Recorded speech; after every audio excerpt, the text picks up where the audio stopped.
ஜெஃப்னா கிளரி சொந்தங்களுக்கு நீங்கள் காலை வணக்கம். இலங்கையில் நாளாந்தம் வெளியாகும் பத்திரிகைகளின் முக்கிய செய்திகளை பற்றி பேப்பர் சூடாக பார்த்து வருகின்றோம். அந்த வகையில் 6ஆம் தேதி அக்டோபர் மாதம் 2024ஆம் ஆண்டு வெளியான பத்திரிகைகளின் முக்கிய செய்திகளை பற்றி பார்க்கலாம். முதலில் உதயன் பத்திரிகையில் அமைந்துள்ள முக்கிய செய்திகளாக, இலங்கையில் இன்னும் நிச்சயமற்ற நிலையே, இலங்கை தொடர்பில் நாணய நிதியம் அறிவிப்பு. இலங்கை பொருளாதாரத்தில் முன்னேற்றங்கள் அடையப்பட்டாலும் நலிவுற்ற நிலையும் நிச்சயமற்ற தன்மைகளும் தொடர்கின்றன. ஆதலால் மறுசீரமைப்பு நடவடிக்கைகளை தொடர்ந்து முன்னெடுக்க வேண்டியது மிகவும் அவசியம் என்று சர்வதேச நாணய நிதியம் தெரிவித்துள்ளது. சர்வதேச நாணயத்தின் தொடர்பாடல் பிரிவின் பணிப்பாளர் ஜூலி கொசாக் இது தொடர்பில் அண்மையில் மேலும் தெரிவித்துள்ளதாவது, சர்வதேச நாணயத்தால் இலங்கையுடன் இணக்கப்பாடு எட்டப்பட்டிருக்கும் விரிவாக்கப்பட்ட நிதி வசதி திட்டம் தொடர்பான 2ஆம் கட்ட மீளாய்வு கடந்த ஜூன் மாதம் 12ஆம் தேதி பூர்த்தி செய்யப்பட்டது. அதனை அடுத்து இலங்கையின் பொருளாதார கொள்கைகள் மற்றும் மறுசீரமைப்புக்கு உதவக்கூடிய வகையில் $336 மில்லியன் நிதி உடனடியாக விடுவிக்கப்பட்டது. பொருளாதார நடத்தை குறிகாட்டிகள் வலுவானவையாக காணப்படுவதுடன் மேம்பட்ட பொருளாதார வளர்ச்சி, பணவீக்க வீழ்ச்சி, உயர்வான கையிருப்பு, வருமான உட்பாய்ச்சல் அதிகரிப்பு என்பன உள்ளடங்களாக மறுசீரமைப்பு நடவடிக்கைகள் மூலமான விளைவுகளும் நேர்மறையான விதத்தில் பதிவாகி இருக்கின்றன. இருப்பினும் நாம் ஏற்கனவே கூறியிருந்ததை போன்று நலிவுற்ற நிலையும் நிச்சயமற்ற தன்மைகளும் தொடர்கின்றன. ஆகவே மறுசீரமைப்பு நடவடிக்கைகளை தொடர்ந்து முன்னெடுப்பது மிக அவசியமாகும் என்றவாறாக அந்த செய்தி காணப்படுகின்றது. முதற் பக்கத்தில் அமைந்துள்ள மற்றொரு முக்கிய செய்தியாக, பொதுத் தேர்தல் ஊடாக ஆட்சியை பிடிப்போம், சஜித் தெரிவிப்பு. பொதுத் தேர்தல் ஊடாக நாடாளுமன்ற ஆட்சியை கைப்பற்றுவதற்கு முயற்சித்து வருகின்றோம் என்று ஐக்கிய மக்கள் கூட்டணியின் பிரதமர் வேட்பாளரும் ஐக்கிய மக்கள் சக்தியின் தலைவருமான சஜித் தெரிவித்துள்ளார். இது தொடர்பில் அவர் மேலும் தெரிவித்துள்ளதாவது, பொதுத் தேர்தலை எதிர்கொள்வதற்கு தயாராகி வருகின்றோம். வேட்புமனு தயாரிப்பு பணி தற்போது இடம்பெற்று வருகின்றது. பொதுச் செயலாளர் தலைமையிலான குழுவொன்று இதற்குரிய நடவடிக்கையில் ஈடுபட்டு வருகின்றது. ஐக்கிய தேசிய கட்சியின் ஆதரவாளர்களில் பெரும்பாலானவர்கள் எம்முடன் இணைவதற்கு தயார் நிலையில் உள்ளனர்.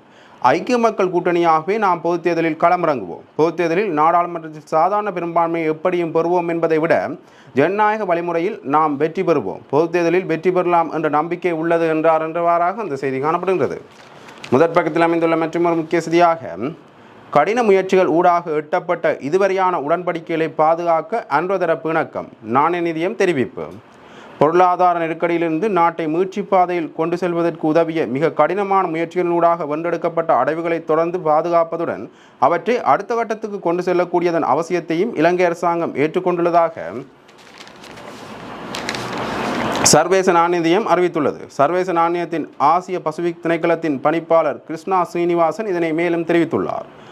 இலங்கை பொருளாதாரம் முகம் கொடுத்து வரும் பொருளாதார மற்றும் நிதியியல் சவால்கள் தொடர்பில் ஜனாதிபதி அனுரகுமார திசாநாயக்கவுடனும் அரசாங்கத்தின் பொருளாதார நிபுணர் குழுவினருடனும் செயற்திறன்மிக்க பேச்சுவார்த்தைகளை முன்னெடுத்திருந்தோம்.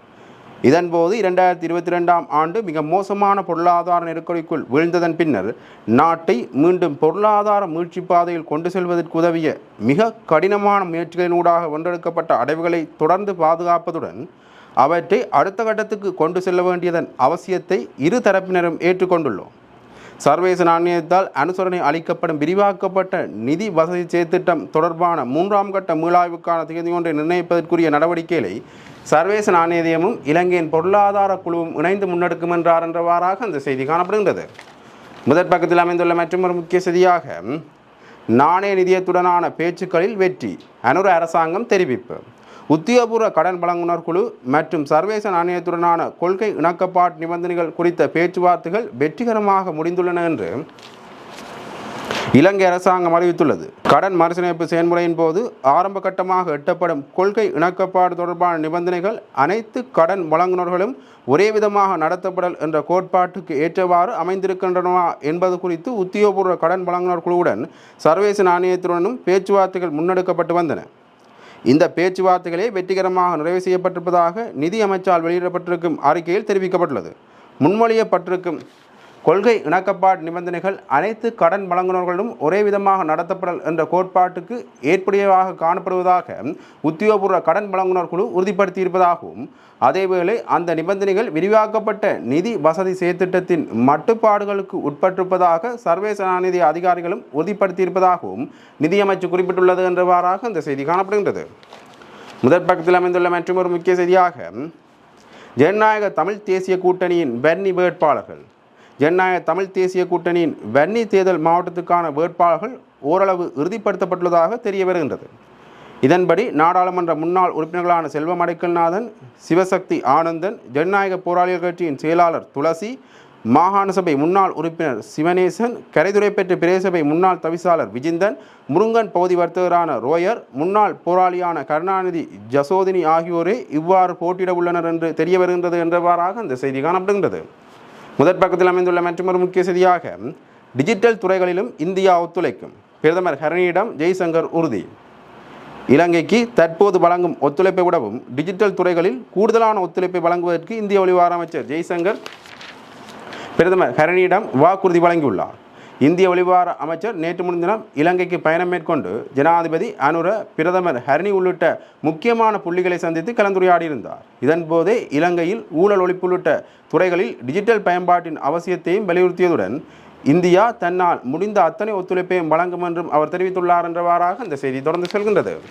இவை உதயன் பத்திரிகையில் அமைந்த முக்கிய செய்திகள். இது விளம்பரி பத்திரிகையின் முக்கிய செய்திகளை பற்றி பார்க்கலாம். விளம்பரி பத்திரிகையின் முதற் பக்கத்தில் அமைந்துள்ள முக்கிய செய்திகளாக, புதிய அரசியலமைப்பை கொண்டு வருவதே நோக்கம், மகாநாயக்க தேரரிடம் ஜனாதிபதி அனுரகுமார தெரிவிப்பு. நாட்டை ஓரளவு ஸ்திரப்படுத்தி மக்கள் எதிர்பார்ப்புக்கு அமைய புதிய அரசியலமைப்பு ஒன்றை கொண்டு வர எதிர்பார்ப்பதாக ஜனாதிபதி அனுரகுமார சனாயக்க மகாநாயக்க தேரரிடம் தெரிவித்துள்ளார். ஜனாதிபதி அனுரகுமார சனாயக்க நேற்று வெள்ளவத்தை அமரபுர பீடத்திற்கு சென்று இலங்கை அமரபுர பீடத்தின் பதில் மகாநாயக்க தேரர் வணக்கத்துக்குரிய கரகொட உயன்கொட மைத்தியமூர்த்தி தேரரை சந்தித்து ஆசி பெற்றுக் கொண்டார். மகாநாயக்க தேரரிடம் கலந்துரையாடிய ஜனாதிபதி, சம்பிரதாய அரசியல் முறை மாற்றப்பட வேண்டும் என்பது ஜனாதிபதி தேர்தல் முடிவுகள் ஊடாக தெரிய வந்திருப்பதாக தெரிவித்துள்ளார். இதன்போது புதிய அரசியலமைப்பு குறித்து மகா சங்கத்தினர் ஜனாதிபதியிடம் வினவினர். அதன்படி புதிய அரசியலமைப்பு ஒன்று கொண்டுவரப்பட வேண்டும் என்பதே தமது நோக்கமாகும் என்றும், நீண்ட கலந்துரையாடல்கள் மற்றும் பொதுமக்கள் வாக்கெடுப்பின் ஊடாக மாத்திரமே அதனை செய்ய எதிர்பார்த்திருப்பதாகவும், கடந்த அரசாங்கங்கள் அரசியலமைப்பு திருத்தங்களை தமது தேவைகளுக்கு ஏற்பவை செய்து கொண்டதாகவும், மக்களின் தேவைக்கேற்ப திருத்தங்கள் செய்யப்படவில்லை என்றும் ஜனாதிபதி குறிப்பிட்டார். எவ்வாறாயினும் நாட்டை ஓரளவு ஸ்திரப்படுத்தி மக்கள் எதிர்பார்ப்புக்கு அமைவாக புதிய அரசியலமைப்பு ஒன்றை கொண்டுவர எதிர்பார்ப்பதாகவும் ஜனாதிபதி மேலும் தெரிவித்துள்ளார் என்றவாறாக இந்த செய்தி காணப்படுகிறது. முதற் பக்கத்தில் அமைந்துள்ள மற்றொரு முக்கிய செய்தியாக, ஜனவரி மாதம் முதல் வாகன இறக்குமதி அரசாங்கம் பரிசீலனை. 2025ஆம் ஆண்டு ஜனவரி மாதம் முதல் வாகன இறக்குமதிகளுக்கு அனுமதியை வழங்குவது குறித்து ஜனாதிபதி அனுரகுமார திசாநாயக்க பரிசீலித்து வருவதாக தகவல்கள் வெளியாகியுள்ளன. வாகனங்களை இறக்குமதி செய்வதற்கு அரசாங்கம் தீர்மானங்களை எடுத்து வருவதாக இலங்கை வாகன இறக்குமதியாளர் சங்கத்தின் தலைவர் இந்திங்க சம்பத் மெரிஞ்சிகே தெரிவித்துள்ளார். வாகனங்களை இறக்குமதி செய்யும் போது வரி அதிகரிப்பு குறித்த வதந்திகள் குறித்து கருத்து தெரிவித்த அவர், இறக்குமதி வரியை அதிகரிப்பது குறித்து வெளியாகும் தகவல்களில் உண்மையில்லை என்றார் என்றவாறாக அந்த செய்தி காணப்படுகின்றது. முதற் பக்கத்தில் அமைந்துள்ள மற்றொரு முக்கிய செய்தியாக, முன்னணி வேட்பாளர்கள் வேட்புமனுவில் கையொப்பம். எதிர்வரும் பாராளுமன்ற தேர்தலில் தமிழ் தேசிய மக்கள் முன்னணி சார்பாக ஜாழ்ப்பாணம், கிளிநொச்சி தேர்தல் மாவட்டத்தில் போட்டியிடும் வேட்பாளர்கள் வேட்புமனுவில் கையொப்பமிட்டனர். தமிழ் தேசிய மக்கள் முன்னணியின் கொக்குவில் பகுதியில் உள்ள தலைமை அலுவலகத்தில் கட்சியின் தலைவரும் முன்னாள் பாராளுமன்ற உறுப்பினருமான கஜேந்திரகுமார் பொன்னம்பலம் தலைமையில் வேட்பாளர்கள் வேட்புமனுவில் கையெழுத்திட்டனர். அகில இலங்கை தமிழ் காங்கிரசின் சைக்கிள் சின்னத்தில் தமிழ் தேசிய மக்கள் முன்னணி போட்டியிடுமை குறிப்பிடத்தக்கது என்றவாறாக அந்த செய்தி காணப்படுகின்றது. முதற் பக்கத்தில் அமைந்துள்ள மற்றொரு முக்கிய செய்தியாக, பெண் வேட்பாளர்களை தேடுகின்றோம், எம்ஏ சுமந்திரன் தெரிவிப்பு. பெண் வேட்பாளர்களை அடையாளம் காணுவது கடினமாக உள்ளது என தமிழரசு கட்சியின் ஊடக பேச்சாளர் எம்ஏ சுமந்திரன் தெரிவித்துள்ளார். நேற்று சனிக்கிழமை தமிழரசு கட்சியின் வேட்பாளர் நியமன குழு வவுனியாவில் கூடிய நிலையில் அதன் நிறைவில் ஊடகங்களுக்கு கருத்து தெரிவிக்கும் போதே அவர் இவ்வாறு தெரிவித்துள்ளார். தொடர்ந்தும் கருத்து தெரிவித்த அவர், தேர்தலில் போட்டியிட பெண்கள் பல இடங்களில் முன்வரவில்லை. பள்ளம், மேடு, காடு எங்கு தேடியும் பெண்கள் கிடைக்காமல் இருக்கின்றார்கள். பெண்கள் பல குறைபாடுகளை கூறுகின்றார்கள். அவர்களுக்கான நியமனங்களை நாங்கள் கொடுப்பதில்லை என்று. ஆனால் நாங்கள் அவர்களுக்கு சந்தர்ப்பத்தை வழங்க தயாராக இருக்கின்ற போதிலும் வராத ஒரு சூழ்நிலை இருக்கின்றது. எனவே பெண்களுக்கும் பெண்கள் அமைப்புகளுக்கும் ஒரு விசேட கோரிக்கையாக நாங்கள் முன்வைக்கின்றோம். தேர்தலில் வெல்லக்கூடிய எங்களோடு சேர்ந்து பயணிக்கக்கூடிய பெண்களை தயவு செய்து முன்மொழியுங்கள் என்றார் என்றவாறாக இந்த செய்தி காணப்படுகின்றது. முதற் பக்கத்தில் அமைந்துள்ள மற்றொரு முக்கிய செய்தியாக, 2 வாரங்களில் பொருட்களின் விலை குறைப்பு. நாட்டில் எதிர்வரும் 2 வாரங்களில் விலை குறைவடைவதற்கான வாய்ப்புள்ளதாக தகவல்கள் வெளியாகியுள்ளன. அமெரிக்க டாலருக்கு நிகரான ரூபாவின் பெறுமதி வலுவடைந்துள்ளமையினால் அதன் பலனை நுகர்வோருக்கு பெற்றுக் கொடுக்க உள்ளதாக வர்த்தக நுகர்வோர் பாதுகாப்பு அமைச்சு தெரிவித்துள்ளது. அதன்படி பொருட்களின் விலை குறைப்பு தொடர்பான வேலை திட்டத்தை ஆரம்பித்துள்ளதாகவும் அமைச்சு குறிப்பிட்டுள்ளது. இவ்விடயம் தொடர்பாக பிரதமர் ஹரணி அமரசூரியனால் அறிவுறுத்தல் வழங்கப்பட்டுள்ளதாகவும் அமைச்சின் செயலாளர் தெரிவித்துள்ளார் என்றவாறாக அந்த செய்தி காணப்படுகின்றது. இவை விளம்பரி பத்திரிகையில் வந்த முக்கிய செய்திகள். இனி தினக்குரல் பத்திரிகையின் முக்கிய செய்திகளை பற்றி பார்க்கலாம். தினக்குரல் பத்திரிகையின் முதற் பக்கத்தில் அமைந்துள்ள முக்கிய செய்திகளாக தேசிய பட்டியல் ஆசனம் ஒன்றிற்காக பிழையான தீர்மானத்தை எடுக்காது ஜனநாயக தமிழ் தேசிய கூட்டணி கோரிக்கை. எதிர்வரும் பாராளுமன்ற தேர்தலில் திருகோணமலை மற்றும் அம்பாறை மாவட்டங்களில் இணைந்து போட்டியிடுவது தொடர்பில் தமிழரசுக் கட்சி நாளை திங்கட்கிழமை திட்டவட்டமாக அறிவிக்க வேண்டும் என ஜனநாயக தமிழ் தேசிய கூட்டணி கோரியுள்ளது. இவ்விரு மாவட்டங்களிலும் இணைந்து கேட்காத விடத்து குறித்த மாவட்டங்களில் தமிழ் பிரதிநிதித்துவத்தை இழப்பதற்கான பொறுப்பை தமிழரசுக் கட்சியை ஏற்க வேண்டும் எனவும் குறிப்பிட்டுள்ளது. ஜனநாயக தமிழ் தேசிய கூட்டணியின் தலைமை குழு கூட்டம் நேற்று சனிக்கிழமை வவுனியாவில் இடம்பெற்றது. இதனையடுத்து அக்கூட்டணியின் ஊடக பேச்சாளர் சுரேஷ் பிரேமச்சந்திரன் ஊடகங்களுக்கு கருத்தெரிவிக்கையிலேயே மேற்கண்டவாறு குறிப்பிட்டுள்ளார். அங்கு அவர் மேலும் தெரிவிக்கையில், கடந்த வாரம் தமிழரசுக் கட்சியின் தலைவர் மாவை சேனாதிராஜா, செயலாளர் சத்தியலிங்கம் மற்றும் புதிய தலைவர் எஸ் ஸ்ரீதரன் ஜனநாயக தமிழ் தேசிய கூட்டணியினர் பேச்சுவார்த்தை நடத்தினர். இதன்போது திருகோணமலை மற்றும் அம்பாறை மாவட்டங்களில் இணைந்து தேர்தலை சந்திப்பதென முடிவெடுக்கப்பட்டது. திருகோணமலையில் வீட்டு சின்னத்திலும் அம்பாறையில் சங்கு சின்னத்திலும் போட்டியிடுவதென தீர்மானிக்கப்பட்டிருந்தது. இவ்வாறான நிலையில் தமிழரசுக் கட்சி சகல மாவட்டங்களிலும் வீட்டு சின்னத்தில் போட்டியிடுவதென அறிவித்திருந்தது. இவ்வாறு சகல மாவட்டங்களிலும் வீட்டு சின்னத்தில் போட்டியிடுவதன் மூலமே தேசிய பட்டியல் மூலம் ஆசனம் ஒன்றை பெறும் சந்தர்ப்பம் உள்ளதாக எண்ணுகின்றனர். கடந்த பாராளுமன்ற தேர்தலில் திருகோணமலை மாவட்டத்தில் தலைவர் ரா சம்பந்தன் சொற்ப வாக்கள் மூலமே வெற்றி பெற்றார். அம்பாறையில் ஒரு ஆசனம் இழக்கப்பட்டது. இவ்விரு மாவட்டங்களிலும் தமிழ் பிரதிநிதித்துவத்தை பாதுகாப்பதற்கு இணைந்து கேட்பதே அவசியமானது. எனவே தமிழரசுக் கட்சி அனைத்து மாவட்டங்களிலும் வீட்டு சின்னத்தில் தனித்து போட்டியிட்டால் திருகோணமலையிலும் அம்பாறையிலும் இழக்கப்படும் தமிழ் பிரதிநிதித்துவத்தை அக்கட்சியை பொறுப்பேற்க வேண்டும் என்று அவர் குறிப்பிட்டுள்ளார் என்றவாறாக அந்த செய்தி தொடர்ந்து செல்கின்றது. முதற் பக்கத்தில் அமைந்துள்ள மற்றும் ஒரு முக்கிய செய்தியாக, தேர்தலில் போட்டியிடாமல் விலகியிருங்கள் சுமந்திரன் கோரிக்கை, நிராகரித்தார் ஸ்ரீதரன். ஜனாதிபதி தேர்தலில் கட்சி தீர்மானத்தை மீறியதாக குற்றச்சாட்டு. நாடாளுமன்ற தேர்தலில் போட்டியிடாமல் ஒதுங்கியிருக்குமாறு வேட்பாளர் தெரிவுக்குழு கூட்டத்தில் சுமந்திரன் முன்வைத்த கோரிக்கையினை ஸ்ரீதரன் நிராகரித்துள்ளார். இந்நிலையில் தெரிவுக்குழுவில் பெரும்பான்மை உறுப்பினர்களின் கோரிக்கைக்கு அமைவாக சுமந்திரனும் ஸ்ரீதரனும் தேர்தலில் போட்டியிட உள்ளனர். நாடாளுமன்ற தேர்தலில் தமிழரசுக் கட்சி சார்பில் போட்டியிடவுள்ள வேட்பாளர்களை தேர்வு செய்வதற்கான கூட்டம் நேற்று வவுனியாவில் இடம்பெற்றது. இந்த கூட்டத்தின் நிறைவில் கட்சியின் பேச்சாளர் ஊடகங்களை சந்தித்து கருத்தெரிவித்திருந்தார். இதன்போது ஸ்ரீதரன், ஸ்ரீநேசன் ஆகியோருக்கு வேட்பாளர் நியமனம் வழங்குவதில்லை என தீர்மானிக்கப்பட்டுள்ளதாக வெளியாகும் தகவல்கள் தொடர்பாக ஊடகவியலாளர்கள் கேள்வி எழுப்பினர். அதற்கு பதிலளிக்கையில், எங்களுடைய மத்திய செயற்குழு கூட்டத்திலே ஒரு தீர்மானம் நிறைவேற்றப்பட்டது. அது மீளவும் இன்று உறுதி செய்யப்பட்டது. ஏற்கனவே பாராளுமன்ற உறுப்பினர்களாக இருந்து அதற்கு பின்னர் தேர்தலிலே தோற்றவர்கள் இந்த தடவை சந்தர்ப்பத்தை வழங்காமல் புதியவர்களை உள்வாங்கலாம் என்று சொல்லப்பட்டுள்ளது.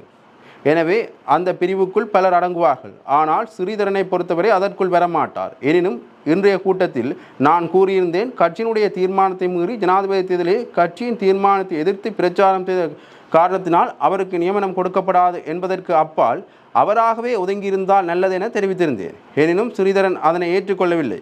அவர் போட்டியிடுவார், என்னையும் அவரையும் ஜாழ் மாவட்டத்தில் கட்டாயமாக போட்டியிட வேண்டும் என சகல நியமன குழு உறுப்பினர்களும் கூறியிருந்தார்கள். அதற்கு அமைவாக நாங்கள் இருவரும் ஜாழ்ப்பாணத்திலே போட்டியிடுவோம் என்று அவர் குறிப்பிட்டுள்ளார் என்றவாறாக அந்த செய்தி தொடர்ந்து செல்கின்றது. முதற் பக்கத்தில் அமைந்துள்ள மற்றும் ஒரு முக்கிய செய்தியாக, பொதுத் தேர்தலில் போட்டியிடுவதற்கு 122 பேர் கட்டுப்பணம் செலுத்தியுள்ளனர். தேர்தல் ஆணைக்குழு தெரிவிப்பு.